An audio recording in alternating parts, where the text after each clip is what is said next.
ಆತ್ಮೀಯರಾದಂತ H D. Kumaraswamy ಅವರೇ, ಸುಮಾರು 10,000ಕ್ಕೂ ಹೆಚ್ಚಿನ ಅಂತರದಲ್ಲಿ ಗೆದ್ದು ಬರ್ತಾ ಇರುವಂತಹ ಸನ್ಮಾನ್ಯ ವೀರಣ್ಣ ಚಿರಂತಿಮಠ ಅವರೇ,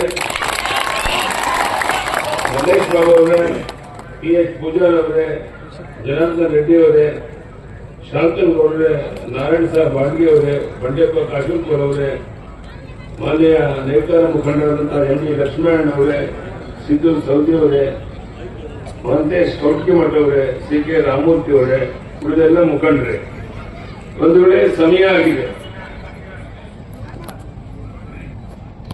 ಒಂದೇ ಮಾತನ್ನು ಹೇಳಕ್ಕೆ ಇಚ್ಛೆ ಪಡ್ತೇನೆ. ನಂಬಿಕೆ ದ್ರೋಹ, ವಿಶ್ವಾಸ ದ್ರೋಹಕ್ಕೆ ಮತ್ತೊಂದು ಹೆಸರು ಸಿದ್ದರಾಮಯ್ಯನವರು.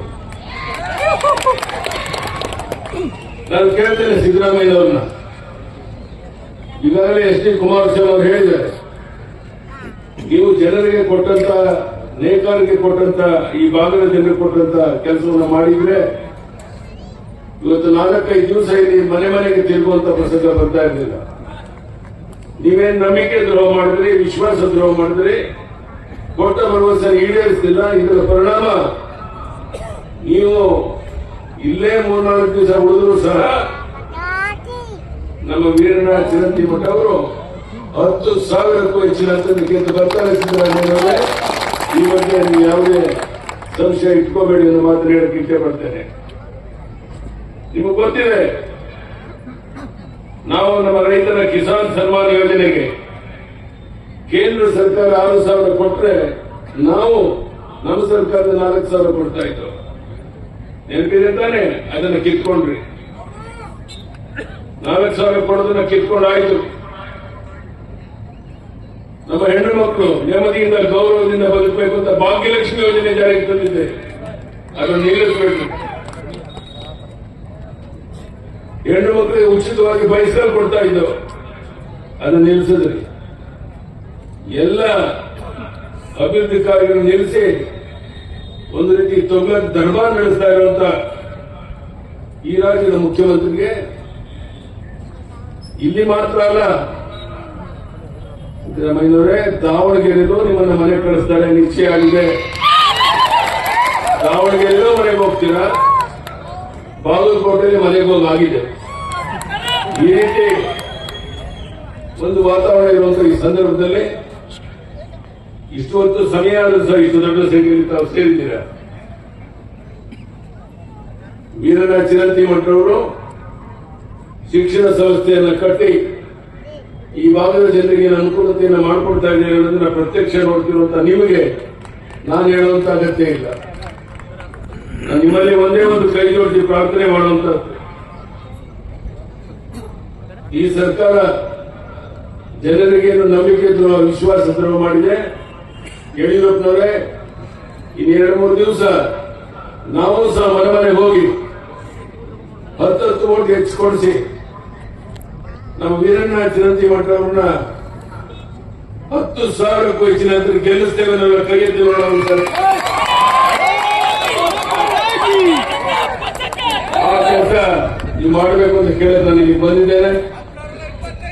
ನಮ್ಮ ಕೇಂದ್ರದ ಸಚಿವರಾದಂತ ಎಚ್.ಡಿ. ಕುಮಾರಸ್ವಾಮಿ ಅವರು ಇಲ್ಲಿ ಬಂದು ಈ ಕಾರ್ಯಕ್ರಮದಲ್ಲಿ ಭಾಗವಹಿಸಿರುವಂತಹದ್ದು ಒಂದು ರೀತಿ ನಮಗೆ ಆನೆಯ ಬಲ ಬಂದಂತಾಗಿದೆ.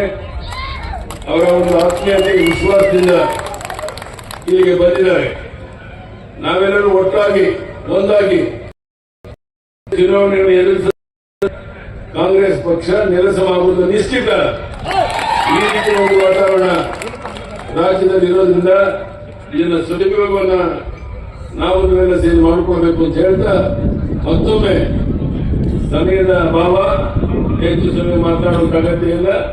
ನಾನು ಮತ್ತೊಮ್ಮೆ ನಿಮ್ಮಲ್ಲಿ ವಿನಂತಿ ಮಾಡ್ತೇನೆ, ದಯಮಾಡಿ ನಮ್ಮ ವೀರಣ್ಣ ಚಿರಂತಿಮಠ ಅವರನ್ನ ಬಹಳ ದೊಡ್ಡ ಹಂತದಲ್ಲಿ ಆಯ್ಕೆ ಮಾಡಿ ಕಳಿಸಬೇಕು. ನೇಕಾರರಿಗೆ ಪ್ರತಿ ವರ್ಷ 3,000 ಮನೆ ಕೊಡ್ತಾ ಇದ್ರು, ಅದು ನಿಲ್ಲಿಸ್ಬಿಟ್ಟಿದ್ದಾರೆ. ನೇಕಾರ ಮಕ್ಕಳಿಗೆ ವಿದ್ಯಾನಿಧಿ ನೀಡ್ತಾ ಇದ್ದು, ಈಗ ನಿಲ್ಲಿಸಿದ್ದಾರೆ. ನಮ್ಮ ಸರ್ಕಾರ ನೇಕಾರ ಅಭಿವೃದ್ಧಿ ನಿಗಮ ಮಾಡಿದ್ದು, ಇದು ಜಾರಿ ಮಾಡಿಲ್ಲ. ಕೇಳಿದ್ರು ಅದನ್ನು ಮಾಡಲಿಲ್ಲ. ನಾನು ಸಿದ್ದರಾಮಯ್ಯನವರಿಗೆ ಒತ್ತಾಯ ಮಾಡ್ತೇನೆ.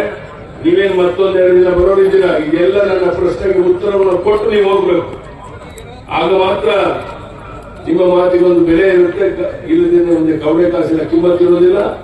ಜನ ಈಗಾಗಲೇ ನಿರ್ಧಾರ ಮಾಡಿದ್ದಾರೆ ನಿಮ್ಮನ್ನು ಸೋಲಿಸಿ ಮನೆ ಕಳಿಸಬೇಕು ಅಂತ. ಕೇವಲ ಇದು ಬಾಗಲಕೋಟೆ ದಾವಣಗೆರೆಗೆ ಸೀಮಿತವಾಗಿಲ್ಲ.